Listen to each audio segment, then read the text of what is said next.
অন্তরে চোখ দিয়ে ছবি তুলি, হৃদয় অঙ্গম করি, ইনশাল্লাহ ফায়দা হবে। ছবি তুললে মজলিসের নূর নষ্ট হয়ে যায়, বরকত নষ্ট হয়ে যায়, আল্লাহর রহমত আসা বন্ধ হয়ে যায়। ঘরেও কেউ ছবি রাখবেন না, তাহলে রহমতের ফেরেশতা প্রবেশ করবে না। মা বাবা মারা যায়, তাদের ছবি ঝুলিয়ে রাখে মানুষ, মনে করে যে এটা ভালো কাজ। আবার অনেককে দেখা যায় নিজের পীরের ছবি ঝুলাই রাখছে ঘরে। অনেক ঘরে দেখা যায় কোন বক্তার ছবি ঘরে ঝুলাই রাখছে। যেই ঘরে ছবি থাকে, কুকুর থাকে, সেই ঘরে রহমতের ফেরেশতা প্রবেশ করে না। লা তাদখুলুল মালাইকাতু বাইতান ফিহি কালবুন ওয়ালা তাসাউবির। ঘরে যদি কুকুর থাকে, ছবি থাকে, সেই ঘরে রহমতের ফেরেশতা প্রবেশ করে না। তো রহমত ঢুকার বাধা তা আমি তো দিয়ে রাখলাম, খেয়াল করা হয় না। অনেক সময় দেখা যায় এই তেলের বোতল, ওটার মধ্যে ছবি, বা লোশন সেটার মধ্যে ছবি, সাবান সেটার মধ্যে ছবি, মেয়ের ছবি, খেয়াল করা হয় না, বারবার সেদিকে চোখ পড়ে।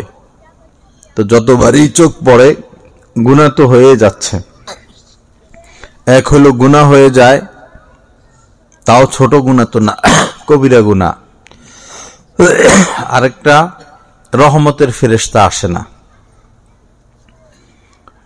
তো ঘরকে ছবি মুক্ত রাখা।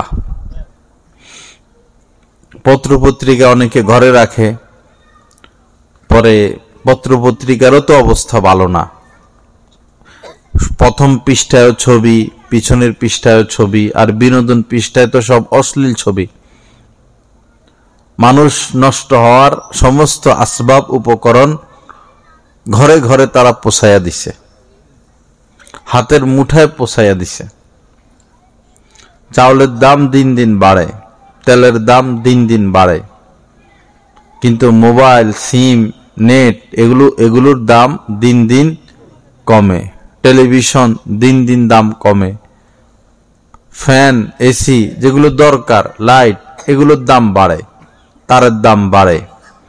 কিন্তু যেগুলো ব্যবহার করলে মানুষ জাহান্নামে যাবে, চরিত্র নষ্ট হবে, স্বামী স্ত্রীর মধ্যে সম্পর্ক নষ্ট হবে, বাচ্চারা অবাধ্য হবে, এগুলোর দাম দিন দিন কমে। সামনে ফ্রি দিয়ে দিবে, একদম ফ্রি দিয়ে দিবে। ঘরে ঘরে wifi line free, dish line free, আরো সর্বনাশ করাইয়া ছাড়বে। আল্লাহ পাক সহি বুঝ দান করেন। ভাইরা, সময় খুব কম, আমাদের হাতে সময় খুব কম। এক হলো যে কোনো মুহূর্তেই চলে যেতে হবে, আরেক হলো কাফেররা আমাদেরকে ঘিরে রেখেছে, কোটি কোটি তাদের ষড়যন্ত্র। তারা চায় আমরাও কাফের হয়ে যাই, তারা চায় আমাদের মেয়েরা তাদের মেয়েদের মতো এরকম উলঙ্গ হয়ে যাক, রাস্তায় রাস্তায় ঘুরুক, তাদের সন্তানদের তাদের পিতার পরিচয় নাই। আমেরিকার বহু মানুষ বলতে পারবে না তার পিতাকে, তারা পিতা চিনে না, তারা মায়ের পরিচয় বড় হয়। তারা এটা চায় যে আমাদের দেশটা এমন হয়ে যাক, পিতার পরিচয়, পিতৃ পরিচয় যেন না থাকে, সব জারজ সন্তান হোক। দাজ্জাল আসলে তার অনুসারী হবে জারজেরা, পৃথিবী ভরে যাবে জারজ সন্তানে। আমাদের সমাজেও, মুসলিম সমাজেও জারজ সন্তান বেড়ে যাচ্ছে, বিভিন্নভাবে জারজ সন্তান বাড়ে। এক হলো বিয়ে হয়েছে মেয়ের, কোনো মেয়ের বিয়ে হলো, তো সে পরকিয়া করে, অন্য পুরুষের সাথে সম্পর্ক করে, পরে পলায়া যায়, গিয়ে স্বামীকে ডিভোর্স দেয়, সাথে সাথে নতুন স্বামী গ্রহণ করে। একজন মহিলা স্বামীকে তালাক দিতে পারে না। ইসলামে নারীদেরকে তালাক দেওয়ার অনুমতি দেওয়া হয় নাই। স্বামী যদি তাকে অনুমতি দিয়ে রাখে তালাক নামায়, তাহলে সে নিজের উপর তালাক গ্রহণ করতে পারবে। তাও 1 তালাক না 3 তালাক, বিভিন্ন বিষয় আছে। তো এই যে স্বামীকে তালাক দিল, প্রথম কথা হলো তালাক হলো কিনা সেটা দেখতে হবে। তালাক যদি হয়ও, এই নারী 3 হায়েজ ইদ্যত পালন করতে হবে।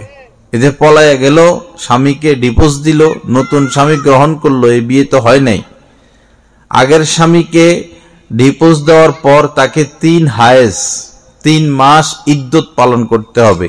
ইদ্যত চলাকালীন অবস্থায় বিবাহ হারাম। ইদ্যত চলাকালীন অবস্থায় যদি হযরত বাইজিদ বোস্তামি এসব বিবাহ পড়ায়, বিবাহ হবে না। তো বহু মহিলা এরকম এই ডিভোর্স দিয়ে নতুন স্বামীর সাথে ঘর করে, বাচ্চা হয়, যত বাচ্চা হবে সব জারজ সন্তান। এইভাবে সমাজে, মুসলিম সমাজে জারজের সংখ্যা বাড়তেছে। আরেকটা হলো এই স্বামী তালাক দিয়ে দেয়, ডাইরেক্ট 3 তালাক দিয়ে দেয়। পরে তালাক দেওয়ার পরে স্ত্রীর প্রতি মায়া লাগে, ছোট ছোট বাচ্চা আছে, মায়া লাগে, সন্তানের প্রতি মায়া লাগে, পরে তালাক গোপন রাখে, ঘর সংসার করতেছে। এবেলেবেল এগুলো হচ্ছে। রাগী মানুষ যারা তালাক দিচ্ছে আর গোপন করতেছে আর ঘর করতেছে, তো এদের সন্তানগুলো জারজ হচ্ছে, আর এদের স্বামী স্ত্রীর সম্পর্কেও জিনা হচ্ছে, একদম জিনা। আল্লাহর লানতের মধ্যে এদের বসবাস, আল্লাহ হেফাজত করেন। আবার অনেকে তালাক দেও দিয়া ছল চাতুরি করে, 2 তালাক দিছি, 1 তালাক দিছি, দিই নাই, এই সেই রাগের মাথায় দিছি। পরে হক্কানি মুফতিদের থেকে ফতোয়া আনে না, এলাকার আউটফাউট লোক আছে, তাদেরকে টাকা টুকা খাওয়াইয়া পরে ফতোয়া আনে যে তালাক হয় নাই। 3 তালাক দিলে তালাক হয়েই যায়, এই ব্যাপারে কোনো মতানৈক্য নাই। আপনি আপনার স্ত্রীকে 3 তালাক দিয়েছেন, তালাক হয়ে গেছে, বস শেষ। এখন স্ত্রী তার বাপের বাড়িতে চলে যাবে, আপনি আপনার বাড়িতে থাকবেন, আর আপনারা একজন আরেকজনকে দেখতে পারবেন না। আর কোনো কারণে স্ত্রী যদি বাপের বাড়িতে যাইতে না পারে, নাই, তো আপনার ঘরেই থাকবে, কিন্তু আপনি তার সাথে কোনো দিন আর দেখা সাক্ষাৎ করতে পারবেন না। আল্লাহ পাক সহিহ বুঝ দান করেন। এই দাজ্জাল আসলে জারজরা বেশি দাজ্জালের অনুসরণ করবে। আর নারীরা বর্তমানে দেখবেন নারীরাই খারাপ জায়গায় বেশি যায়। খারাপ জায়গা বলতে ভণ্ড পীর আছে, এরপরে যে মাজারে গিয়ে সেজদা, ভণ্ড পীরদের কাছে নারীরাই বেশি যায়। দাজ্জাল দুনিয়াতে আসলে এই নারীরাই দাজ্জালকে বেশি অনুসরণ করবে। ওই সময় আলেম ওলামা থাকবেন, আলেম ওলামা নিষেধ করবেন, কিন্তু এখন তো চাটা খাওয়া যাবে না, আর একটু পর হইলে না ভালো হইতো। কোরআন শরীফ উপরে রাখেন, পায়ের নিচে চলে যায়। হ্যাঁ, থাক থাক, বললে দিয়ে খেয়ে ফেলেন, জিনিসটা নষ্ট হবে। তো তো এই কি যেন বলতেছিলাম, মহিলারা উল্টা পাল্টা জায়গায় বেশি যায়। ঠিক দাজ্জাল আসলেও দলে দলে দলে দলে নারীরা সব দাজ্জালের কাছে চলে যাবে। দাজ্জাল হচ্ছে সবচেয়ে বড় জাদুঘর। পৃথিবীর ইতিহাসে এত বড় জাদুঘর আর আসে নাই, আসবেও না। শুধু জাদু দেখাবে, জাদু। আপনি গিয়ে বলবেন যে ঠিক আছে, আপনাকে খোদা মানব, তবে শর্ত হলো আমার মা বাবাকে কবর থেকে বের করে দেন। তো দাজ্জাল বলবে তোমার মা বাবার কবর কোথায়? বলবে ওইখানে। দাজ্জাল বলবে এই অমুকের মা বাবা বের হয়ে আসো। ঠিকই মা বাবা বের হয়ে আসবে। তখন তারে বলবে হ্যাঁ ঠিক আছে, আপনি খোদা। আসলে মা বাবা না, ওই তার কিছু অনুসারী জিন টিন থাকবে, সে তো জাদুকর, ওরা তাদের মা বাবার সুরুত ধরে আসবে। তো দাজ্জাল এমন কিছু ঘটাবে, মানুষ এই ধোকার মধ্যে পড়ে যাবে। এজন্য ওই সময়ও হক্কানি আলেমদের সাথে জুড়ে থাকতে হবে, বর্তমানেও কোটি কোটি ফিতনা দিন কেন্দ্রিক। বর্তমানেও হকের উপর টিকে থাকতে হলে হক্কানি আলেমদের সাথে জুড়ে থাকতে হবে। এটা আমার কথা না, আল্লাহ পাকই বলেছেন, কুনু মা'আস সাদিকিন।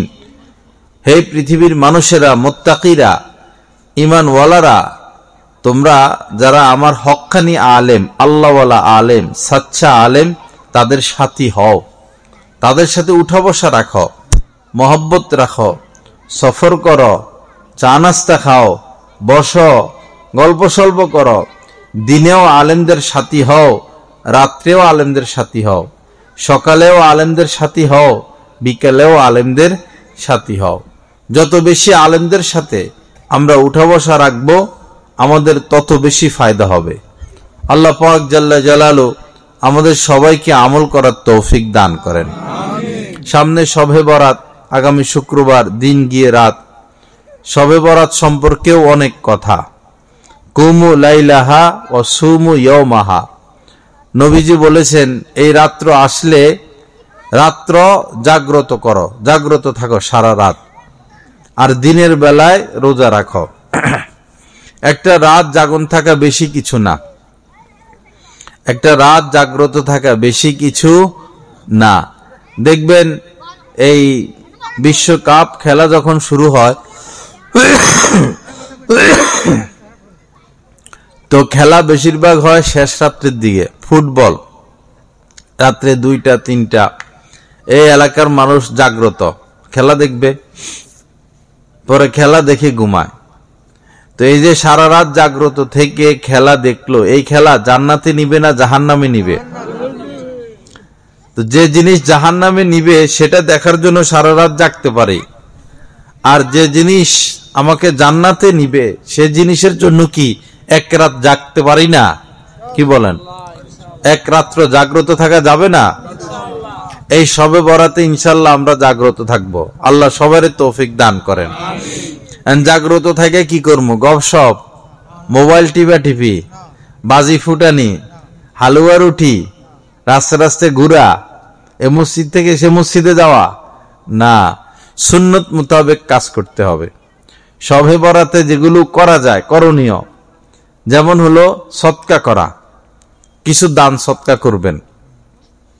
এরপরে নফল নামাজ পড়া, 2 রাকাত, 4 রাকাত, 6 রাকাত, 10 রাকাত, 20 রাকাত, যতটুকু পারেন নফল পড়বেন, 2 রাকাত 2 রাকাত করে।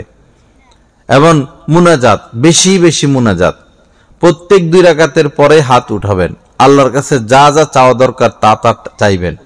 আল্লাহ এর রাত্রিতে প্রথম আসমানে চলে আসেন, শবে বরাতের রাত্রিতে প্রথম আসমানে চলে আসেন, এসে ডেকে ডেকে বলতে থাকেন, কার কি লাগবে আমার কাছে চাও। শবে বরাত মানে মুক্তির রাত, বরাত মানে মুক্তি। এই রাত্রে আল্লাহ পাক মুক্তি দিতে থাকেন, জাহান্নাম থেকে মুক্তি দেন, বিপদ থেকে মুক্তি দেন, ঋণ থেকে মুক্তি দেন, মুসিবত থেকে মুক্তি দেন, অসুস্থতা থেকে মুক্তি দেন। যে যেটার জন্য মুক্তি চাইবে আল্লাহ পাক তাকে সেটার মুক্তি দিয়ে দিবেন। এজন্য দোয়া মুনাজাত, নফল নামাজ পাশাপাশি দোয়া মুনাজাত, আল্লাহর কাছে চাইতে থাকা, চাইতে থাকা, চাইতে থাকা, চাইতে থাকা, না ছোড় হয়ে চাওয়া, ভালো মতে আল্লাহ পাককে ধরা, মোহব্বতের ধরা ধরা। মানলাম ইয়াসআলিল্লাহ ইয়াগযব আলাইহি। নবীজি বলেছেন, যে আল্লাহর কাছে চায় না আল্লাহ পাক তার উপরে অসন্তুষ্ট হন। আপনি যদি কোনো চেয়ারম্যান বা মন্ত্রী বা কোটিপতির কাছে বারবার চান, বারবার চান, সে আপনার উপর খুশি হইব না অসন্তুষ্ট হইব? অসন্তুষ্ট হইব। কিন্তু আল্লাহ পাকের বিষয়টা বিপরীত, আল্লাহ পাকের বিষয়টা বিপরীত। যত চাইবেন তত তিনি খুশি, যত চাইবেন তত তিনি খুশি। সারাদিন দোয়া করবেন। আর দুআউ হুয়াল ইবাদা, দোয়া এটা নিজেই একটা ইবাদত। দোয়া করা এটা নিজেই একটা কি ইবাদত। দোয়া করতেছেন, বস আপনি ইবাদতই করতেছেন। এবং সব কিছু চাওয়া, হাদিসে আসছে জুতার পিতাও যদি লাগে সেটাও আল্লাহর কাছে চাওয়া। আপনার এখন চা খাইতে মন চাইছে, বস মনে মনে বললেন, আল্লাহ চা খাইতে মন চাইলো, একটা চাটার ব্যবস্থা করে দেন। হ্যাঁ, আপনার এখন আজকে দুপুরে রুই মাছ, প্রায় রুই মাছ দিয়ে ভাত খেতে মন চাইলো।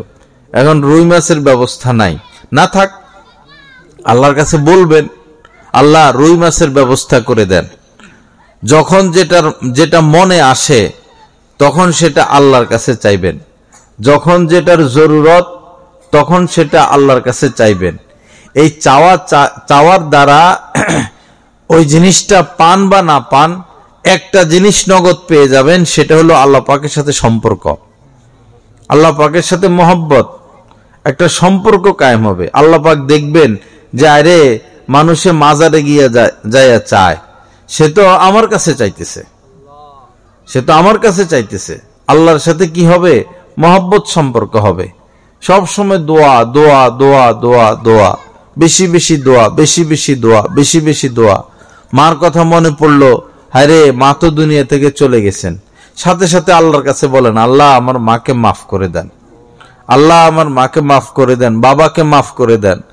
আপনি শুধু এতটুকুই বলবেন, আল্লাহ মাকে মাফ করে দেন। আল্লাহ কি করবেন? আমসাল আল জিবাল, আপনার মায়ের কবরে আমল নামায় পাহাড় পরিমাণ সওয়াব পৌঁছায়া দিবেন। আল্লাহ পাক এত দয়ালু, এত দয়ালু। আপনি একটা পাপ করবেন, আপনার আমল নামায় একটা গুনাহ লেখা হবে। আর আপনি একটা নেকের কাজ করবেন, আপনার আমল নামায় 10টা নেক পরিমাণ সওয়াব লেখা হবে। আল্লাহ পাকের দয়া দেখেন, কি দয়ালু তিনি। লা ইলাহা ইল্লাল্লাহ। আল্লাহ পাক জাল্লা জালালু আমাদের সবাইকে কবুল করেন। তো শবে বরাতে বেশি বেশি দোয়া, মনে থাকবে তো ইনশাআল্লাহ। সমাজের মধ্যে হয় কি, মসজিদে বয়ান হয়, আগে জিরাফি, সিন্নি, মিষ্টি, এক এক এলাকায় এক এক নিয়ম। এসার পরে হুজুরে ওয়াজ করে, পরে দোয়া মুনাজাত করে, পরে সকল মানুষ চলে যায়, শেষ, শবে বরাত শেষ। ভাই এই রাত্র তো ওয়াজের রাত্র না, এই রাত্র হলো ইবাদতের রাত্র। ওয়াজটাও একটা ইবাদত, ঠিক আছে, কিন্তু ওয়াজটা মূলত করা হয় কেমনে আমল করবে, উৎসাহমূলক ওয়াজটা করা হয়। কিন্তু মানুষ ওয়াজ শুনে দোয়া মুনাজাত দিয়া বস চলে যায় ঘুমায়। ভাই সারা জীবন তো ঘুমাইলামই, সারা বছর এতগুলো রাত, 360টা রাত আরবি হিসাবে, না 360-এর অর্ধেক রাত, এত রাত তো ঘুমাইলেনি। কোন রাত্রে তো নবীজি বলে নাই যে এই রাত্রটা জাগ্রত থাকো, এরকম কথা তো নাই। শুধু শবে বরাতের ব্যাপারে বলছেন, শবে বরাতের ব্যাপারে বলছেন যে এই রাত্র জাগ্রত থাকো। ভালো মতে চা খাবেন, মাগরিবের পরে চা খাবেন, এশার পরে চা খাবেন, একটু পরে আবার খাবেন, কফি খাবেন। চা কফি খেলে ঘুম আর ধরবে না, প্রয়োজন ওই দিন দিনের বেলা ঘুমায় নিবেন, অথবা ঘুম আসলে মসজিদে একটু ঘুমায় নিবেন, এক পাশ শুয়ে যাবেন। বাসায় যাইয়া কম্বলের ভিতরে ঢুকলে আর আপনি মসজিদে আসতে পারবেন না। ওই দিন শয়তানে হাত টিপবে, পা টিপবে, মাথা টিপা দিবে, ঘুমা ঘুমা ঘুমা ঘুমা, দেখবেন ফজরই বাদ। আমরা ছোটকালে শবে বরাতে কম্বল নিয়ে যাইতাম মসজিদে, ছোটকালে। পরে ঘুমটুম আসলে ওই মসজিদে বারান্দা একটু ঘুমাইতাম। বাসায় আসলে তো আর ফজরও পড়া হবে না, ইবাদতও হবে না। যাই হোক, দোয়া মুনাজাত করবো ইনশাআল্লাহ, মনে থাকবে তো। দোয়া করতে অজু লাগে না, দোয়া করতে অজু লাগে না, দোয়া করতে হাতও উঠান লাগে না। বয়ানের শুরুতে খুতবা পড়ি না, বারবার মনে পড়ে সেই কথা, খুতবাটা পড়ে নি না, সুন্নত তো। আলহামদুলিল্লাহ ওয়া কাফা ওয়া সালামুন আলা ইবাদিহিল্লাযিনা ইসতাফা, আম্মা বা'দ। তো দোয়া পড়তে কি লাগে না? অজু লাগে না। আপনি যখন তখন দোয়া করতে পারেন, যখন তখন। দোয়া করতে হাত উঠানো শর্ত না।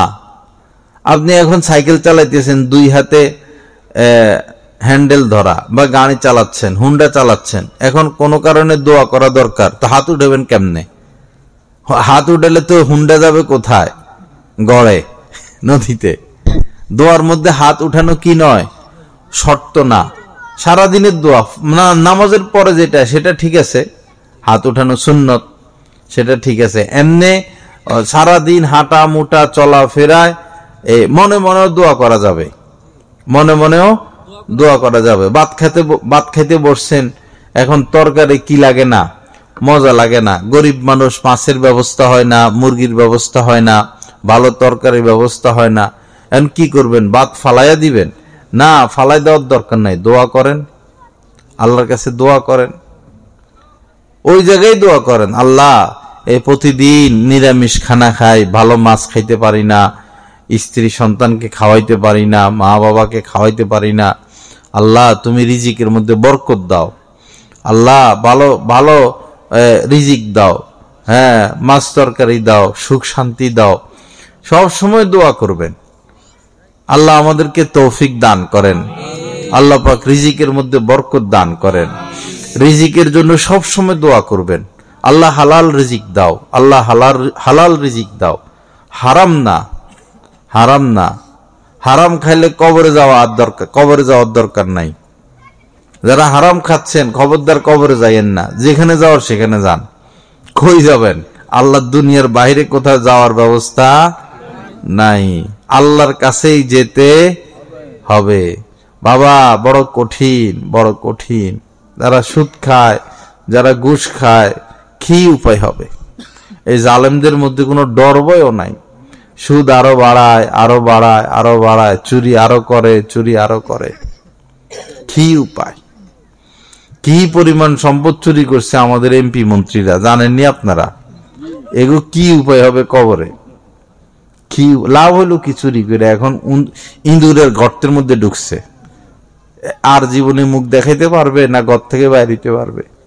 কোটি কোটি মানুষের হক নষ্ট করে এরা দেশকে হুমকির মুখে ঠেলে দিল। আল্লাহ হেফাজত করেন। আল্লাহ আমাদের সংসদে নেককার লোক বসাইয়া দেন। আমাদের প্রত্যেক মন্ত্রী এমপি যেন এমন হয় 1 টাকাও চুরি করবে না। চোর মন্ত্রী অনেক দেখছি, চোখ দোনোটার লোকই চোর। নদীর এই কুল বলেন আর হেই কুল বলেন, দোনো পক্ষই কি চোর না? আপনারা দেখি দলের লোক সব মুখ দিয়ে বাইর হয় না। কোন মন্ত্রী চুরি করে না দেখান না, কোনটা চুরি করে না, কোনটা চোর না।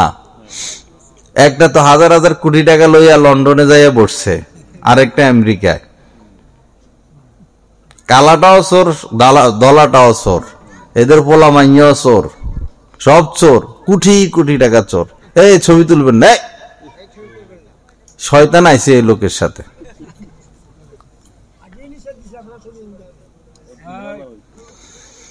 আল্লাহ পাক আমাদের সংসদের মধ্যে ভালো লোক বসাইয়া দেন। প্রত্যেক মেম্বার সৎ, প্রত্যেক চেয়ারম্যান সৎ লোক, সচিব সৎ লোক, প্রেসিডেন্ট সৎ লোক, প্রধানমন্ত্রী সৎ লোক। দেশটা কত উন্নত হবে, কত উন্নত হবে। গরিব মানুষ গরুর গোশত কিনতে পারে না, গরিব মানুষ গরুর গোশত কিনতে পারে না। কোথায় পাবে এত টাকা? 7,000 টাকা বেতন, 8,000 টাকা বেতন, এরা ইলিশ মাছ কেমনি কিনবে? মাছই তো কিনতে পারে না। বেশিরভাগ মানুষই তো এরকম। আর এরা দেশের টাকা সব বিদেশে নিয়ে গেছে। বাংলাদেশে এই যে এত চা তৈরি হয়, এই দেশে অরিজিনাল চা পাতা থাকে না, বিদেশে চলে যায়। বাংলাদেশের ইলিশ মাছ এত সুস্বাদু, নদীর পদ্মার যে ইলিশ বড় বড়, এগুলো সব বাহিরে চলে যায়। বাংলাদেশের গার্মেন্টসের অনেক সুনাম বিদেশে, কিনতেও পারবেন না। বাংলাদেশি পোশাক এত দাম বিদেশে, সব বিদেশে চলে যায়।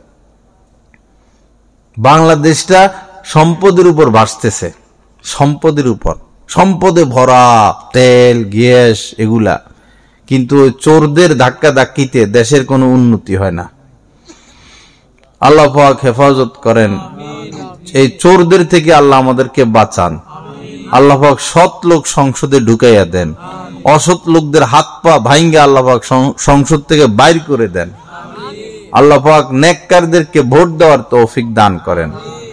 তো যাই হোক, বেশি বেশি দোয়া এই মুহূর্তে, দেশের জন্য দোয়া, দেশের জন্য দোয়া। প্রতিদিনই দেশের জন্য দোয়া করবেন, প্রতিদিন। আল্লাহ দেশটা বাঁচান, আল্লাহ দেশের সম্পদ বাঁচান। আমেরিকার চোখ বাংলাদেশে, চীনের চোখ বাংলাদেশে, এই ইন্ডিয়ার চোখ বাংলাদেশে। কারণ সম্পদে ভরা, তো সম্পদ আর সম্পদ। হেরা বোমা বানাইতে পারে না, আসল জিনিস বাংলাদেশের মাটির নিচে রয়ে গেছে। এই যে কি দ্বীপ, সেন্ট মার্টিন দ্বীপ, গ্যাসে বরাত, 5টা গ্যাসের মুখ নাকি ওই জায়গায়। এরপরে সুন্দরবনে পরমাণু বোমা বানানোর যেগুলো সুন্দরবনের নিচে, সারা দেশে সম্পদ। এজন্য চোখ এই দেশের দিকে। আল্লাহ আমাদের দেশকে হেফাজত করেন। তো বলতেছিলাম যে দোয়া, বেশি বেশি দোয়া। এই ছেলে কথা শুনে না, শুধু মারধর করেন, শাসন করেন। মায়ের ধর ঠিক আছে, মায়ের ধর বলতে শাসন করবেন, অত্যাচার করা যাবে না। শরীয়তের মাপকাঠির মধ্যে থেকে সন্তানকে শাসন করবেন, কিন্তু দোয়া করবেন বেশি। আমরা শাসন করি কিন্তু আমরা দোয়া করি না। সন্তানের জন্য দোয়া জরুরি। মা বাবা সারাদিনই সন্তানের জন্য দোয়া করতে হবে। এরপরে স্বামী স্ত্রী মিলমিশ নাই, ঝগড়া, সারাদিন স্ত্রীকে মারে, অথবা স্ত্রী সারাদিন স্বামীকে বকে। এই বকাবকি মারামারির দ্বারা তো সমাধান হবে না, সমাধান হবে দোয়ার দ্বারা। দোয়া করবেন, আল্লাহ আমার স্ত্রীকে বুঝ দেন। স্ত্রী দোয়া করবে, আল্লাহ আমার স্বামীকে বুঝ দেন। স্বামী স্ত্রীর মধ্যে মহব্বত দান করেন, আমাদের অভাব অনটন দূর করে দেন, আমাদের মনে মনে মিল দেন, এবং দোনোজনকে ধৈর্যশীল হওয়া। স্ত্রীও ধৈর্যশীল হবে, স্বামীও ধৈর্যশীল হবে। স্বামীদেরকে এটা মনে রাখতে হবে যে স্ত্রীদেরকে বানানো হয়েছে বাঁকা হাত দ্বারা। কি দ্বারা বানানো হয়েছে? বাঁকা হাত দ্বারা। মহিলাদেরকে বানানো হয়েছে বাঁকা হাত দ্বারা। এজন্য তাদের মধ্যে একটা বক্রতা থেকে যাবে, একটা তেরামি থেকে যাবে। এরা কোনোদিন সোজা হবে না। কুকুরের লেজকে যদি টাইনা ধরে রাখেন 12 বছর, ছাইড়া দিলে কি সোজা হবে না বাঁকা থাকবে? বাঁকাই থাকবে। আমার আপনার স্ত্রী জীবনে সোজা হবে না, এরা বাঁকা থাকবে, কারণ তাদেরকে বাঁকা হাত দ্বারাই তৈরি করছে। এখন আপনি যদি তাদের থেকে ফায়দা নিতে চান, এই অবস্থায় নিতে হবে। গরু যেটা লাথি মারে আবার দুধও দেয়, দুধ দেয় 10-15 কেজি, আবার লাথিও একবারে ঠিক মতো মারে। এখন কি করবেন? গরুরে পিটাইবেন, মারবেন? কেন মারবেন? 10-15 কেজি অরিজিনাল দুধ দেয়। ন ন ন ন মাথার মধ্যে হাত দিয়া, পিঠের মধ্যে হাত দিয়া কি নিতে হবে? তার থেকে দুধ নিতে হবে, কারণ দুধটা ভালো দেয়। লাথি মারলেও দুধ ভালো দেয়। এখন স্ত্রী ছাড়া তো আমরা স্বামীরা চলতে পারবো না। এখন তার ব্যবহারও খারাপ, আচরণও খারাপ। এখন শুধু মারবেন, মারলে তো কাম হবে না। বুঝাবেন, সুন্দর সুন্দর জামা কাপড় কিনে দিবেন, এটা খাওয়াবেন সেটা খাওয়াবেন, পকেটে করে তেঁতুল নিয়ে যাবেন, বুট বাদাম নিয়ে যাবেন, নিয়ে খাওয়াইয়া খাতির রাখবেন, আর তার থেকে কাজ নিবেন। মারামারি বকাবকির দ্বারা সমাধান হবে না। আল্লাহ পাক সহি বুঝ দান করেন। আবার স্ত্রী ঠিক আছে, স্বামী উল্টা। স্বামী শুধু মদ খায়, সিগারেট খায়, জুয়া খায়, রাস্তায় ঘুরে, ব্যবহার খারাপ করে, ঠিক মতো পরিষ্কার চলে না।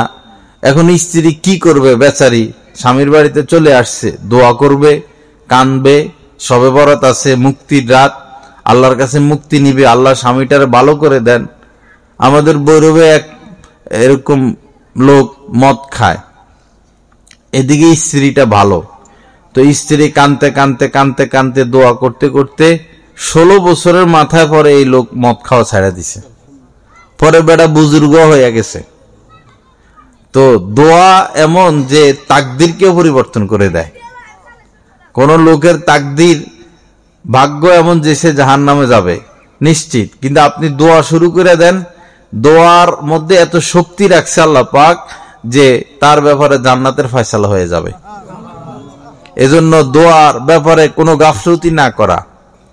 হ্যাঁ, আল্লাহ পাক বলেছেন, وَإِذَا سَأَلَكَ عِبَادِي عَنِّي فَإِنِّي قَرِيبٌ أُجِيبُ دَعْوَةَ الدَّاعِي إِذَا دَعَانِ। উজিবু, যখন কোন এই আহ্বানকারী,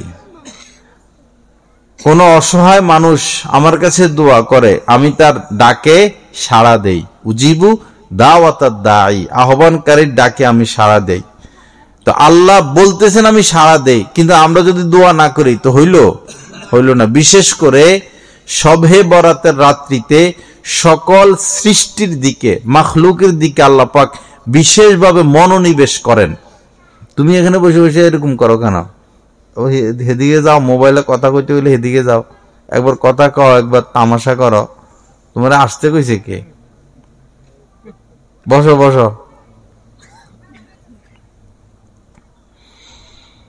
আল্লাহ পাক হেফাজত করেন সকল মাখলুকের দিকে। আপনি গ্রামের মানুষ, কালা সালা বুড়া, আপনার দিকে আল্লাহ পাক মনোনিবেশ করবেন।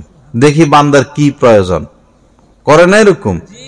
মনে করেন আপনাদের এলাকায় কেউ এমপি হইছে, তো বেচারা ব্যস্ত, আমেরিকা চলে যায়, লন্ডন চলে যায়, দৌড়াদৌড়ি ছুটাছুটি, মন্ত্রী হয়ে গেছে, ব্যস্ত, নিজের গ্রামের খবর নিতে পারে না, এরকম ব্যস্ত।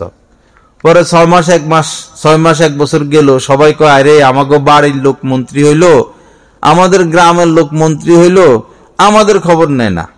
যাক, পরে মন্ত্রী সাহেব বললো যে একদিন পুরো আপনাদেরকে সময় দিব, আমার গ্রামের লোকদেরকে। একদিন ঢাকা থেকে চলে আসছে, আইসা গ্রামের লোকদেরকে নিয়ে বসছে, বলেন আপনাদের কার কি সমস্যা। তো এই দিন মন্ত্রী সাহেব মনোনিবেশ করছেন কোন দিকে? গ্রামের লোকের দিকে। আজকে সে গ্রামের লোক নিয়ে বসবে, কার কি বিষয় আছে শুনবে, সমাধানের চেষ্টা করবে। তদ্রূপ আল্লাহ পাক এই শবে বরাতের রাত্রিতে আমাদের দিকে কি করবেন? মনোনিবেশ করবেন। আমাদের কার কি প্রয়োজন, কার কি জরুরত, কার কি সমস্যা, সবকিছু আল্লাহ পাক দেখবেন। এজন্য একবারে ভালো মতে দোয়া করবেন, একবারই ভালো মতো। মা মারা গেছেন, মার জন্য, বাবা মারা গেছেন, বাবার জন্য, দাদা দাদি, নানা নানি, বন্ধু বান্ধব, দেশ, নিজের সমস্যা, ছেলে মেয়ের সমস্যা, পরিবারের সমস্যা, রাষ্ট্রের সমস্যা, আন্তর্জাতিক সমস্যা, শুধু দোয়া দোয়া দোয়া দোয়া, লম্বা লম্বা দোয়া। রাজি আছেন তো ইনশাআল্লাহ? আল্লাহ পাক আমাদেরকে এই শবে বরাতটা ভালোভাবে কাটানোর তৌফিক দান করেন। এমনিতেও এই যেমন জুমার দিন আসরের পরে, জুমার দিন একটা সময় এমন আছে যখন আল্লাহ দোয়া কবুল করেন। তো ওলামায়ে কেরাম বলেছেন যে এই সময়টা হলো আসরের পরে, জুমার দিন। আর এমনিতেও শেষ রাত্রে আল্লাহ পাক দোয়া কবুল করেন, মাগরিবের আগে দোয়া কবুল করেন। এই সময়গুলো তো দোয়া করা, দোয়া ছাড়া বাবা আমাদের কোনো উপায় নেই। হেরা ফরমানু বানাক, ক্ষেপণাস্ত্র বানাক, আমাদের ক্ষেপণাস্ত্রের নাম কি? দোয়া। এই যে আফগানিস্তানে আসছে নেটো, সারা পৃথিবীর সমস্ত শক্তিশালী রাষ্ট্রগুলো আইসা এমন মায়ের খাইছে, পরে নেটো পলাইছে। পরে ছিল আমেরিকা দীর্ঘদিন, মায়ের খাইতে খাইতে খাইতে খাইতে খাইতে খাইতে পরে রাত্রের গভীরে চোরের মতো পলাইছে। পরা সত্যি কেমনে পলাইছে? চোরের মতো। তো আফগানিস্তানদের কাছে কোনো অস্ত্র আছিল? পাখি মারার গুলি, কোনো অস্ত্র নাই। আছে কি? দোয়া। ছিল কি? দোয়া। এজন্য বেশি বেশি দোয়া, বেশি বেশি দোয়া। আল্লাহ পাক আমাদেরকে তৌফিক দান করেন। তো শবে বরাতে কিছু সদকা করব, নফল নামাজ পড়ব, দোয়া করব। আরেকটা হলো কিছু সময় জিকির করব। জিকির যেমন মাসালুল্লাযী ইয়াযকুরু রাব্বাহু ওয়াল্লাযী লা ইয়াযকুরু মাসালুল হাইয়্যি ওয়াল মাইয়িত। নবীজি বলেছেন যারা জিকির করে আর যারা জিকির করে না, উভয়ের মধ্যে পার্থক্য হলো যারা জিকির করে তারা জীবিত ব্যক্তির ন্যায়, আর যারা জিকির করে না তারা হচ্ছে মৃত ব্যক্তির ন্যায়। এখন আমরা জীবিত থাকতে চাই না মৃত থাকতে চাই? তাহলে বাবা কিছু সময় জিকির করতে হবে। চা দিতে কইলে না দিবে, আমাকে দিতে কইছি, একদম ঠান্ডা হয়ে গেছে।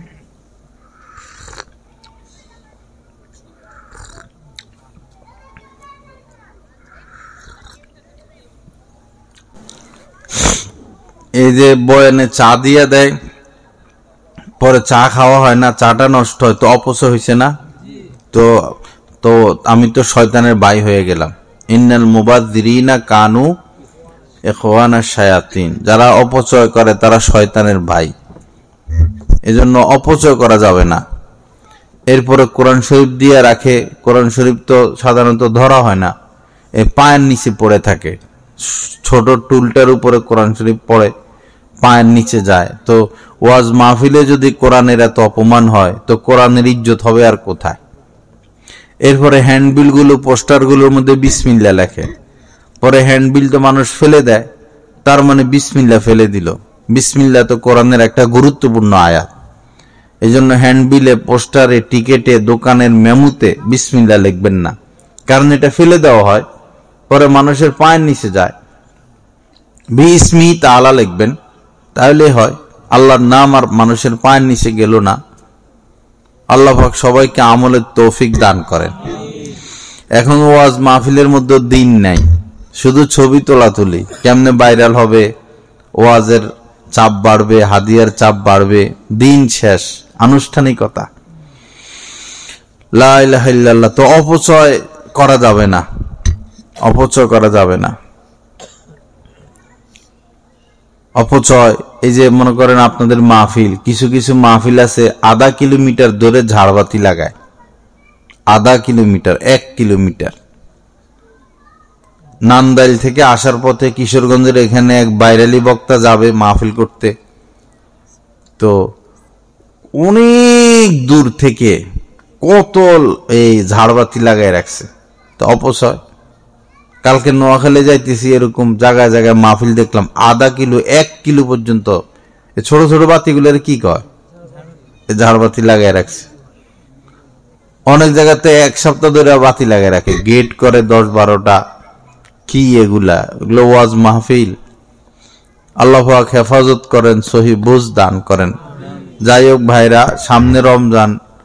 ও আর ইস্তেগফার, জিকির, জিকির করবেন, আগে নিয়ত করে ফেলবেন। শবে বরাতের রাত্রিতে অন্তত 500 বার লা ইলাহা ইল্লাল্লাহর জিকির করব, আগে নিয়ত করে ফেলবেন, নাহলে কাজ হবে না।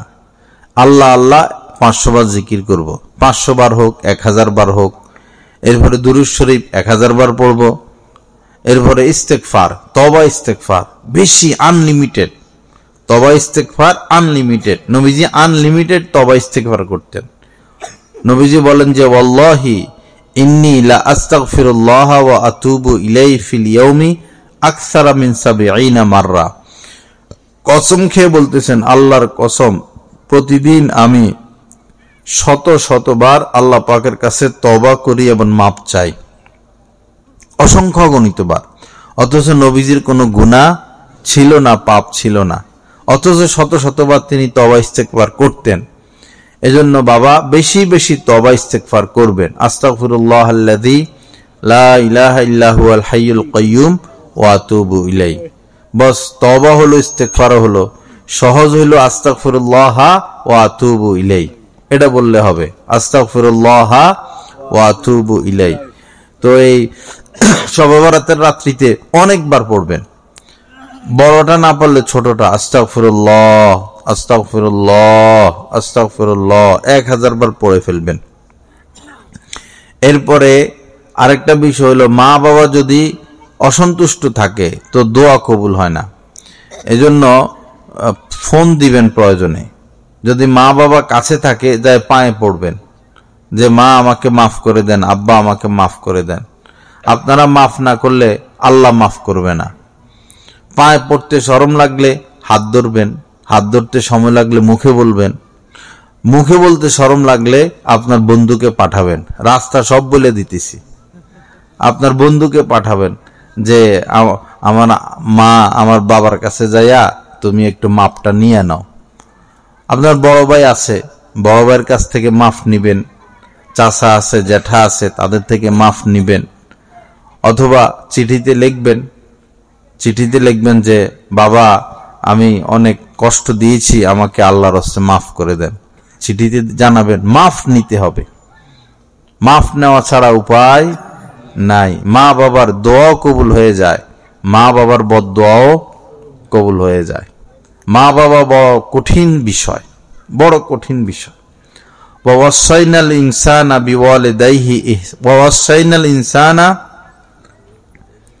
বিওয়ালিদাইহি ইহসানা। আল্লাহ পাক বলেন যে পৃথিবীর সমস্ত মানুষকে আমি নির্দেশ দিয়েছি মা বাবার সাথে যেন তারা ভালো আচরণ করে, সবচেয়ে উত্তম ব্যবহার করে। হাদিস শরীফের মধ্যে এসেছে, এক সাহাবী নবীজিকে বললেন, ইয়া রাসূলুল্লাহ, সবচাইতে আমি বেশি কার সাথে ভালো আচরণ করব? আমার ভালো আচরণের হকদার সবচেয়ে বেশি কে? নবীজি বললেন, তোমার মা। অতঃপর সাহাবী বললেন যে এরপরে কার সাথে সবচেয়ে বেশি ভালো আচরণ করব? নবীজি বললেন, তোমার মা। আবারও সাহাবী বললেন, এরপরে কার সাথে সবচেয়ে বেশি ভালো আচরণ করব? নবীজি বললেন, মা। দেখছেন, পরে আবার প্রশ্ন করছে, এরপরে কার সাথে সবচেয়ে ভালো আচরণ করব? নবীজি বললেন, তোমার বাবা। তো মহিলাদের হক ইসলাম কমাইছে না বাড়াইছে? বাড়াইছে। হেরা চায় সমান সমান করতে, আল্লাহ বাড়াইয়া রাখছে, হেরা চায় নিচে নামাইতে। এটা কোনো কথা হইল? আল্লাহ পাক সহি বুঝ দান করেন। তো মা বাবার থেকে মাফ নিয়ে দিবেন ভাই। মরে যাবেন হঠাৎ করে, দেখবেন বিপদে পড়ে গেছেন, কারণ মা অসন্তুষ্ট, বাবা অসন্তুষ্ট। ব্যবসা করতেছেন, ব্যবসায় কোনো লাভ হয় না, আসলে কারণ হলো মায়ের বদদোয়া লাগা রয়েছে, বাবার বদদোয়া লাগা রয়েছে। তো ব্যবসায় কেমনে আপনি কামিয়াব হবেন? অনেকে আছে স্ত্রীর উপর জুলুম করে, তো স্ত্রীর উপর জুলুম করে আপনি কোথাও গিয়ে শান্তি পাবেন না। এরা অসহায়, নারী জাতি অসহায়। আপনার ঘরে চলে আসছে মাকে ছেড়ে, বাবাকে ছেড়ে। এখন আপনি যদি মারেন, কাটেন, বকেন, ব্যথা দেন, কষ্ট দেন, দুঃখ দেন, যাবে কার কাছে? সে তো অসহায়। তো তার কেউ না থাকলে তার কে আছে? আল্লাহ আছে। স্ত্রীদের সাথে কে আছে? আল্লাহ আছে। আল্লাহ তাদের কথা শুনেন, দেখেন। এজন্য কোন স্বামী খবরদার স্ত্রীকে কষ্ট দিবেন না। এদের সাথে খারাপ ব্যবহার করবেন, মারবেন, তা আপনার জীবনে বরকত হবে না, আপনার ব্যবসায় বরকত হবে না, আপনার সুনাম চলে যাবে, আপনি বিদেশে যেতে পারবেন না। মানুষ আপনার সাথে খারাপ ব্যবহার করবে, কারণ আপনি ঘরে আপনার স্ত্রীর সাথে খারাপ ব্যবহার করতেছেন। আকমালুল মুমিনিনা ঈমানান আহসানুহুম খুলুকা ওয়া খিয়ারুকুম লিনিসাইকুম। নবীজি বলেছেন, সেই শ্রেষ্ঠ মুমিন যার চরিত্র ভালো। সারাদিন সেজদার উপর সেজদা, আর তবলিগে চলে যায়, আর হজে চলে যায়, ওমরা চলে যায়, আর মসজিদ মাদ্রাসার 100 মসজিদ মাদ্রাসার কমিটির সদস্য, কিন্তু চরিত্র খারাপ। এ কি ভালো? না। আকমালুল মুমিনিনা ঈমানান আহসানুহুম খুলুকা। মুমিনদের মধ্যে সেই শ্রেষ্ঠ যার চরিত্রটা সুন্দর। ও খিয়ারুকুম লিনিসাইকুম। অথবা নবীজি বলেন, তোমাদের মধ্যে সবচেয়ে ভালো ওই লোক যে তার স্ত্রীর কাছে ভালো। দেখেন কথা, তোমাদের মধ্যে ভালো সেই লোক যে তার স্ত্রীর কাছে ভালো। তো এখন যদি ভোট নেওয়া হয়, আল্লাহ রাসূল এসে যদি ভোট নেয়, আপনাদের স্ত্রীদেরকে ডাকে, এই অমুকের স্ত্রী আসো, বলো তোমার স্বামী কেমন? বলে যে আমারে জ্বালায়, মারে। আরেকজনকে ডাকবে, তোমার স্বামীর কথা বলো।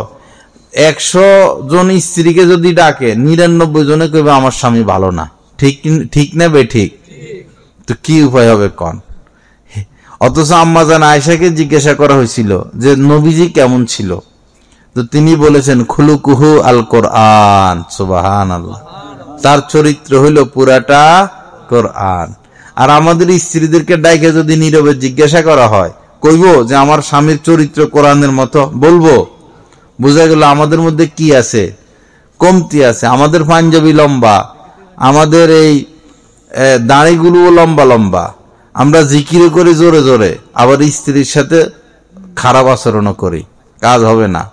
যে স্ত্রীর কাছে ভালো সে আল্লাহ আল্লাহ রাসূলের কাছে ভালো, যে স্ত্রীর কাছে খারাপ সে আল্লাহ আল্লাহ রাসূলের কাছে খারাপ। এই জন্য তাদের হক আদায় করতে হবে। আল্লাহ পাক সহি বুঝ দান করেন। আবার স্ত্রীদেরও দায়িত্ব হলো স্বামীর সেবা করা, স্বামীর খেদমত করা, স্বামীকে রাজি খুশি রাখা। এটা তাদের ইবাদতের মতো। হাদিস শরীফের মধ্যে এসেছে, হ্যাঁ, ইদা দাআর রাজুলু যাওজাতাহু লিহাজাতিহি। স্বামী যখন নিজের কোনো প্রয়োজনে স্ত্রীকে ডাকে, আহ্বান করে, ফালতাআতিহি ওয়া ইন কানাত আলা তান্নুর। স্ত্রী রান্নাবান্নার গুরুত্বপূর্ণ কাজেও যদি ব্যস্ত থাকে, তৎক্ষণাৎ স্বামীর ডাকে যেন সে সাড়া দেয়। কে বলেছেন এই কথা? নবীজি বলেছেন, সে যেন সাড়া দেয়। আইয়ুমরাআতিন মাতাত ওয়া যাওজুহা আনহা রাদিন দাখালাতিল জান্নাহ। নারীদের জান্নাতে যাওয়া কত সহজ। নবীজি বলেন যে কোন স্ত্রী মারা গেল এমত অবস্থায় যে তার স্বামী তার উপর সন্তুষ্ট ছিল, স্বামীকে সন্তুষ্ট রেখে, স্বামীকে রাজি খুশি রেখে স্ত্রী মারা গেল, নবীজি বললেন সোজা সে জান্নাতে চলে গেছে। দোনো পক্ষের ব্যাপারে হার্ডলাইন। স্বামীদেরকেও ভালো মতে কইয়ে রাখছে আল্লাহ আল্লাহ রাসূল, আবার স্ত্রীদেরকেও ভালো মতে কইয়ে রাখছে। কিন্তু আমরা তো এলেম শিখি না, আমরা শুধু A+B হোল স্কয়ার নিয়ে আসি, আগডুম বাগডুম গোড়াডুম, এরপরে কি জানি উল্টাপাল্টা কি কি পড়ায়। পরে তো গত সরকার তো বাইর করছে ব্যাঙের নাচ, এরপরে আলুর ভর্তা বানানি, আরো কি কি জানি বাইর করছে ইসলাম ধর্মটারে বাদ দিয়া। পুরা আমরা যখন পড়ালেখা করছি তখন ইসলাম শিক্ষা গুরুত্বপূর্ণ ভাবে একটা ক্লাস ছিল, 100 নম্বরের পরীক্ষা মেট্রিকে, এটা পাস করতে হবে, নাহলে মেট্রিক পাস করতে পারবে না। এই সরকারে এসে এটারে উচ্ছিকে নিয়ে গেছে, একবারে বাদ দিয়ে দিছে। কি লাভ হইল হের? আল্লাহ এর জন্য হেরও বাদ দিয়ে দিছে। এরকম পলাইতো না। রাষ্ট্রপ্রধান তার যদি ক্ষমতা হারায় সে জেলে যাবে, তার নেতা কর্মীরা তারা আবার জেল থেকে বাইর করবে, এটাই তো নিয়ম। যে কোনো রাষ্ট্রে এটাই নিয়ম। তার পতন হলে সে জেলে যাবে, নেতা কর্মীরা তারা বাইর করবে। তো নেতা কর্মীরা এত ভালোবাসে তারে, সে পলাইলো কেন? সে জেলে যাইতো, পরে নেতা কর্মীরা তারা আবার বাইর করতো। এই লক্ষ লক্ষ নেতা কর্মীকে নেতা কর্মীর সাথে বেইমানি করে সে হেলিকপ্টারে করে দেশ থেকে চলে গেল, নেতা কর্মীরা এখনো হেরে ভালোবাসে। কিরকম বুঝলাম না, সব উল্টা পাল্টা, সব কিছু উল্টা পাল্টা, এত ভালোবাসা। আর শুধু ইমাম সাহেবের ভুল ধরবে, ইমাম সাহেব বাঁকা হয়ে হাঁটলো কেন, ইমাম সাহেবের যে টুপি এটা বাঁকা, ইমাম সাহেব সালাম দিল না কেন, অমুক হুজুরের এই হইছে, মুয়াজ্জিন সাহেবের এই হইছে, অমুক আলেমের। সারাদিন আলেম ওলামার বিরোধিতা। আর যারা চুরি ডাকাতি করে দেশকে শেষ করছে, এদের প্রতি অন্তরে এত ভালোবাসা, এত মহব্বত, বুঝলাম না কিছু। আল্লাহ পাক হেদায়েত দান করেন। আনতা মাআমান আহবাবতা, নবীজি বলেছেন তুমি যাকে মহব্বত করো মৃত্যুর পরে তার সাথেই থাকবা। এখন যদি নায়ক নায়িকা গায়ককে ভালোবাসেন, এরা তো জাহান্নামেই যাওয়ার কথা, কারণ এরাই অশ্লীলতা শিখায়, তো এদের সাথে জাহান্নামে যাবেন। আর যদি বাংলাদেশের এমপি মন্ত্রী ওই দুই বেডি এগুলো যদি মহব্বত করেন, তো এরা যেখানে যাবে আপনারা সেখানেই যাবেন। আল্লাহ পাক আলেমদেরকে মহব্বত করার তৌফিক দান করেন। ভাই সবাই মিলে একবার একজন ভালো মানুষকে রাষ্ট্র পরিচালনা করতে দেন না। বিএনপি তো বহুবার দেশ চালাইছে, আওয়ামী লীগও চালাইছে, এরপরে এরশাদে চালাইছে। স্বাধীনতার পর থেকে আলেম তো দেশ চালায় নাই। একজন আলেমদের দেন না আল্লাহর নাম নিয়ে। মন্ত্রী আলেম বানান, প্রেসিডেন্ট আলেম বানান, এমপি আলেম বানান, সৎলোক বানান। কিছু সৎলোক, আলেম যে শর্ত জরুরি না, সৎলোক যে চুরি করবে না, ডাকাতি করবে না, দুর্নীতি করবে না, এরকম কিছু সৎলোককে একবার বানান না, চেয়ারম্যান বানান, মেম্বার বানান, এরপরে দেখেন না তারা কি করে। 5টা বছর দেন না তাদের হাতে। লা ইলাহা ইল্লাল্লাহ। যারা মদের বোতল নিয়ে পড়ে থাকে সারা রাত, ঘুরে ফিরে তাদেরকে ভোট দেয়, কি আফসোস। আস্তাগফিরুল্লাহাল্লাযী লা ইলাহা ইল্লা হুয়াল হাইয়ুল কাইয়্যুম ওয়া আতুবু ইলাইহি। এখন বাংলাদেশে ভোট হবে কি না হবে সেটা তো বলা যাইতেছে না। বাংলাদেশের চেয়ার এটা বানাইছে চুম্বক দিয়া, কি দিয়া? বেডি বসলে শাড়ি আটকা পড়ে আর উঠতে পারে না, বেড়া বসলে কোট প্যান্ট আটকা পড়ে, যে আসে আর গদি এটা ছাড়তে পারে না। এন ইউনুস আইছে, আল্লাহ জানে কি হয়।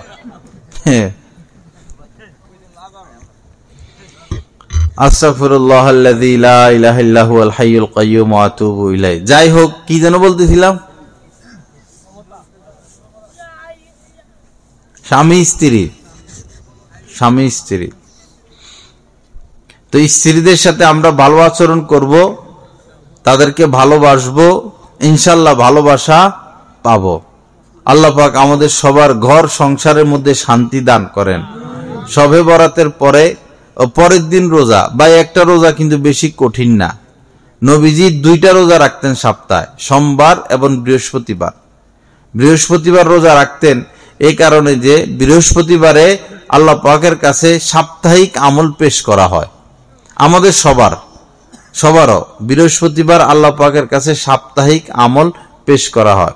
তো নবীজি বলতেন যে আমি চাই আমার আমল আমার রবের কাছে এমন ভাবে পৌঁছুক, এমন অবস্থায় যে আমি রোজাদার। এজন্য তিনি বৃহস্পতিবার রোজা রাখতেন। এটা স্বাস্থ্যের জন্য ভালো। 2 দিন সপ্তাহে রোজা রাখা স্বাস্থ্যের জন্য ভালো। হাদিসে আসছে অনেক সময় নবীজি এমন ভাবে রোজা রাখা শুরু করতেন, রোজা রাখতেন তা আম্মা জানরা মনে করতেন যে মনে হয় নবীজি আর রোজা কখনো ভাঙবেন না। আবার এমন হইতো যে নবীজি রোজা রাখেন না, তা আম্মাজানরা মনে করতেন মনে হয় নবীজি আর রোজা রাখবেন না। বাকি সপ্তাহে 2টা রোজা এবং মাসে 3টা রোজা, 13, 14, 15 চাঁদের, এগুলো রাখা চাই। এবং রমজান মাসের এই 30টা রোজা, রমজানের পরে হইল 6 রোজা, রমজানের 30 রোজা রেখে রমজানের পরের মাসে 6টা রোজা রাখলে সারা বছর রোজা রাখার সওয়াব আল্লাহ পাক দান করবেন। রমজানের কি শাওয়াল না, শাওয়াল মাসে 6 রোজা একসাথে 6টা রাখতে পারবেন, আবার ভাঙ্গা রাখতে পারবেন। একসাথে না রাখা আজকে রাখলেন, আবার 2-4 দিন পরে রাখলেন, পুরা মাস ব্যাপী 6টা হইলেই হইল। তাহলে এই সারা বছর রোজা রাখার সওয়াব আমরা পেয়ে যাব। আল্লাহ পাক সবাইকে তৌফিক দান করেন। এবং ভালো করে তারাবি পড়বেন, তারাবির মধ্যে তেলাওয়াত শুনবেন। হাফেজ সাহেবদেরকে অনুরোধ করবেন যেন আস্তে আস্তে পড়ে। আপনারা শুধু হাফেজ সাহেবদেরকে আরো জোরে হুজুর কি পড়ে, আরো জোরে পড়ে, এমন জোরে পড়ে, এমন দ্রুত পড়ে, কিছুই বোঝা যায় না। হাফেজ সাহেবরা দোনোটা পারে, আস্তেও পারবে, জোরেও পারবে। আপনারা ওনাদেরকে চাপ দিবেন না, ওনাদেরকে বলবেন যে আস্তে আস্তে পড়েন যেন আমরা শুনি, তাহলে সওয়াব হবে। ভাই হয়তো আগামী বছর আর তারাবি পড়ার সুযোগ পাবেন না। পুরা কোরআন শোনা কি কম কথা? আপনি সারা জীবনে পুরা কোরআন পড়তেও পারবেন না, শুনতেও পারবেন না, সম্ভব না সাধারণ মানুষদের জন্য। আমরাই তো পারি না, অথচ সারাদিন মসজিদ মাদ্রাসা নিয়েই থাকি, সম্ভব হয় না। তো এই রমজানটা কাজে লাগাবেন, পুরা কোরআন যেন আপনি শুনতে পারেন। এজন্য যে কোনো এক মসজিদ নির্ণয় করবেন। রমজানের সফর টফর তেমন করবেন না যে না আমি পুরা কোরআন শুনবো, বস আল্লাহু আকবার বলার সাথে সাথে দাঁড়াইয়া যাবেন আর খুব মনোযোগ দিয়া আল্লাহর কোরআন শুনবেন। পরে কিয়ামতের ময়দানে বলতে পারবেন আল্লাহ কোনো আমল নাই, কিন্তু 2025 সালে তারাবিতে আপনার পুরা কোরআন শোনার তৌফিক হয়েছে। হয়তো এটাই কি হয়ে যাবে, নাজাতের ব্যবস্থা হয়ে যাবে। পুরা কোরআন ইনশাল্লাহ শুনবেন।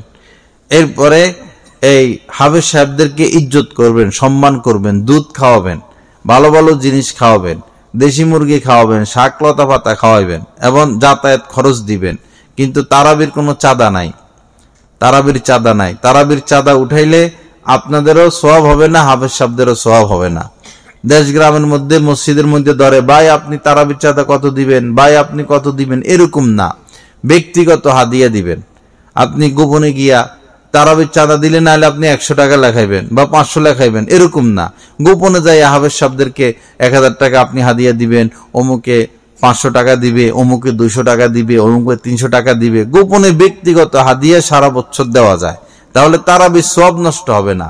কিন্তু তারাবির চাঁদা উঠাইলে আপনাদেরও সওয়াব নষ্ট হবে, তাদেরও সওয়াব নষ্ট হবে। মসজিদ কমিটি যাতায়াত খরচ দিবেন, খানা খরচ দিবেন, আর এলাকার মানুষেরা হাফেজ সাহেবদেরকে ব্যক্তিগত হাদিয়া দিবেন। তাহলে মাসালাগত আর কোনো সমস্যা থাকবে না। আল্লাহ পাক সহি বুঝ দান করেন। তো তারাবি ভালো করে পড়বেন। আরেকটা বিষয় হলো রমজান মাসে হলো তাহাজ্জুদ পড়ার খুব সুযোগ। তাহাজ্জুদ লাইসা মিনাল কামিলিনা মান লা ইয়াকুমুল লাইল, যারা তাহাজ্জুদ পড়ে না তারা কামেল হতে পারে না, তারা আল্লাহর ওলি হওয়া তাদের জন্য দুষ্কর। আল্লাহর খাস সান্নিধ্য পেতে হলে তাহাজ্জুদ লাগে। এখন এই সারা বছর 11 মাস তাহাজ্জুদ পড়া মুশকিল, কিন্তু রমজানে তো পড়া যাবে। রমজানে সেহরি খাইতে আমরা উঠি, একটু আগে উঠবো, ওযুটা করে ফেলবো, এরপরে এই বস 2 রাকাত কমপক্ষে 2 রাকাত যদি পড়ি তাও তো তাহাজ্জুদ পড়া হইল। বাকি নবীজি 8 রাকাত পড়তেন, 6 রাকাত পড়তেন। তো 2 রাকাত 4 রাকাত যা হয় তাহাজ্জুদ পড়ার চেষ্টা করবেন। হাদিস শরীফের মধ্যে এসেছে শারাফুল মুমিনি কিয়ামুল লাইল, একজন মুমিনের শ্রেষ্ঠত্বতা, ভদ্রতা, তার এই মানে ভদ্রতা হলো যে সে শেষ রাত্রে উঠে তাহাজ্জুদ পড়ে, তাহাজ্জুদ যেন না ছুটে। হাদিস শরীফের মধ্যে এসেছে যে যে পুরুষ শেষ রাত্রে উঠে ওযু করে তাহাজ্জুদ পড়ে, তার স্ত্রীকে জাগিয়ে দেয়, স্ত্রী যদি না উঠে স্ত্রীর মুখে পানি ছিটা দেয়, এরপরে স্ত্রীও উঠে তাহাজ্জুদ পড়ে, এই পুরুষের উপরে, স্বামীর উপরে আল্লাহ পাক দয়া করেন। রহিমাল্লাহু আবদান, আল্লাহ পাক এই বান্দার প্রতি কি করেন? দয়া করেন। পানি ছিটা দেওয়ার অর্থ হইল যে কোনো ভাবে তাকে জাগানো। পানি যে ছিটাবেন বা না উঠলে আইসা একবারে জগ ঢাইলা দিবেন, হেটা না, মানে যে কোনো ভাবে তাকে উঠানো। আবার এটাও হাদিসে আসছে, কোন স্ত্রী মহিলা যদি ঘুম থেকে উঠে ওযু করে তাহাজ্জুদ পড়ে, এরপরে স্বামীকে জাগায় দেয়, স্বামী উঠে না, স্বামীর মুখে পানি ছিটা দেয়, অথবা স্বামীও উঠে তাহাজ্জুদ পড়ে, তো এই মহিলার প্রতিও আল্লাহ পাক কি করেন? দয়া করেন। এজন্য রমজানে ইনশাআল্লাহ সবাই তাহাজ্জুদ পড়বো, কি বলেন? ইনশাআল্লাহ। এবং ইফতারের সময় দোয়া কবুল হয়। ইফতারের সময় দেখা যায় এই তাড়াতাড়ি সালাদ দাও, এই বেগুনি দেয় নাই, এই মুড়ি মাখো, এগুলা না, আগে সব রেডি করে ফেলবেন। স্ত্রীর সাথে সহযোগিতা করে আগে রেডি করবেন। ইফতার নিয়া শরবত টরবত যা যা খাবেন সব সামনে নিয়ে, দস্তরখানা নিয়ে স্বামী স্ত্রী ছেলে মেয়ে বস দোয়ায় মশগুল হবেন, দোয়ায় মশগুল। ওই সময় আল্লাহ পাক দোয়া কবুল করেন। যত কিছু আছে মনে সব আল্লাহ পাকের কাছে চাইতে থাকবেন, চাইতে থাকবেন, চাইতে থাকবেন। আল্লাহ পাক আমাদেরকে কবুল করেন। আল্লাহ পাক এই শবে বরাত এবং রমজানের কত ফজিলত দেখেন। নবীজি দোয়া করতেন, আল্লাহুম্মা বারিক লানা ফি রজবা ও শাবান ও বাল্লিগনা রমাজান, ও বাল্লিগনা রমাজান, আল্লাহ রমজান পর্যন্ত পৌঁছায় দেন। অথচ তার কোনো গুনাহ নাই, নবীজির কোনো গুনাহ নাই। নবীজি জান্নাতে প্রবেশ না করলে কেউ প্রবেশ করতে পারবেও না, অথচ তিনি এই রমজান মাসের মুহতাজ থাকতেন, আল্লাহ রমজান পর্যন্ত পৌঁছায়া দেন। শেষ 10 দিন, রমজান মাসের শেষ 10 দিন নবীজি আর ঘুমাইতেন না এবং আম্মা জানদেরকে জাগাইয়া দিতেন, উঠো উঠো উঠো উঠো, নামাজ পড়ো নামাজ পড়ো। বাবার সময় নাই, সময় নাই, সময় নাই। গতকাল রাত্রে আমার বোনের শ্বশুর মারা গেছে। আল্লাহ পাক জান্নাতের ফয়সালা করেন। কখন আমি চলে যাই, কখন আপনি চলে যান, কখন কে চলে যায় বলা মুশকিল। সময় খুব কম। জীবন একটা দিছেন আল্লাহ পাক, 10 বার না। পরীক্ষা 10 বার ফেল করলেও আবার পাস করা যায়। জীবনের পরীক্ষায় একবার ফেল করলে আর পাস করার সুযোগ নাই। বহু মানুষ ঈমান হারা হয়ে চলে যাচ্ছে, বহু ছেলেরা নাস্তিক হয়ে যাচ্ছে। বেশি সমস্যা মোবাইল, বেশি সমস্যা আমাদের চোখ খারাপ, চোখ নষ্ট, চোখের দ্বারা পাপ বেশি হয়। চোখকে হেফাজত করি। আর কত খারাপ জিনিস দেখবো এই ফেসবুকে, ইউটিউবে, এই টিকটকে, খারাপ জিনিস দেখতে দেখতে দেখতে দেখতে। আল্লাহ হেফাজত করেন, আল্লাহ নজর হেফাজতের তৌফিক দান করেন। মোবাইল টোবাইল বাদ দেই, এই ডিশ লাইন কাটি, ওয়াইফাই লাইন কাটি, ছোট মোবাইল ব্যবহার করি, কোন আল্লাহর ওলির সাথে উঠা বসা করি। বাবা, পরিবর্তন আসবে না যতক্ষণ না কোনো আলেমের সোহবতে যাব। একজন আলেমের সাথে সম্পর্ক রাখেন। আপনাদের এলাকায় যাকে ভালো লাগে একজন আলেমের সাথে উঠা বসা রাখেন, সোহবতে যান, ইনশাল্লাহ দেখবেন পরিবর্তন আসবে। আরেকটা হলো রমজান মাসে এই কোরআন শুদ্ধ করে ফেলবেন। কোরআন অশুদ্ধ কেরাত দিয়ে নামাজ হবে না। এই সুযোগ আছে, জোহরের পরে ইমাম সাহেব, খতিব সাহেব বা কোনো হাফেজ সাহেবকে ধরে এলাকার সবাই মিলে এই যে আমাদেরকে আপনি একটু সময় দিবেন, এই কোরআনটা শিখে ফেলুন। কমপক্ষে 4-5টা সূরা, দোয়ায়ে কুনুত, দোয়ায়ে মাসুরা, এরপরে রুকুত তাসবিহ, সেজদার তাসবিহ, আত্তাহিয়াত, দুরূদ শরীফ, নামাজ পড়তে যা লাগে এগুলো শুদ্ধ করা লাগবেই। রমজান মাস সুযোগ, রমজানে এগুলো শিখে ফেলবেন, নামাজটা যেন শুদ্ধ হয়। যা কিছু আলোচনা হলো, আল্লাহ পাক জাল্লা জালালু নিষ্করমে আমাদের সবাইকে কথাগুলোর উপর আমল করার তৌফিক দান করেন। ওয়া আখিরু দাওয়ানা আলহামদুলিল্লাহি রাব্বিল আলামিন ওয়া সাল্লাল্লাহু আলান নবিয়্যিল কারীম।